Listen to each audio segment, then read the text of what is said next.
ಯಾಕಪ್ಪ ಇಷ್ಟೊಂದು ಜನ ಸೇರಿದ್ದಾರೆ ಅಂದ್ರೆ the last day of Hassan Maharaj in 2025 ನಲ್ಲಿ ಬಾಸ್ ನ ಕಳ್ಸ್ಕೊಡೋ ದಿನ ಬಂದೇ ಬಿಡ್ತು.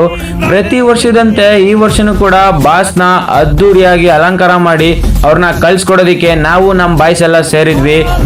ಇನ್ನ ಗೌರಿ ಕಡೆ ನೋಡೋಣ ಅಂತ ತಿರುಗಿದ್ರೆ ವೆರೈಟಿ ಹೂಗಳಿಂದ ತುಂಬಾ ಚೆನ್ನಾಗಿ ಅಲಂಕಾರ ಮಾಡಿದ್ರು. ನೋಡೋದಿಕ್ಕೆ ಸಖತ್ತಾಗಿ ಕಾಣಿಸ್ತಿತ್ತು.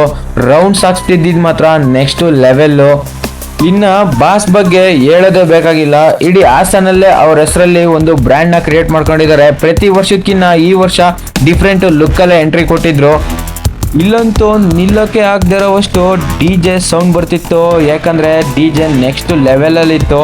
ನಮ್ಮ ಬ್ರದರು DJ ಬೀಟ್ಸ್ ನ ಕಂಟ್ರೋಲ್ ಮಾಡೋಕ್ಕಾಗ್ದಲೆ 2 ಸ್ಟೆಪ್ ಹಾಕ್ತೀನಿ ಅಂತ ಹೋಗಿ ಫುಲ್ಲು ಗಿಚ್ಚಾಗಿ ಕುಣಿದ್ಬಿಟ್ರು. ನೀವೇ ನೋಡ್ರಿ DJ ಸೌಂಡ್ ಹೆಂಗಿತ್ತು ಅಂತ.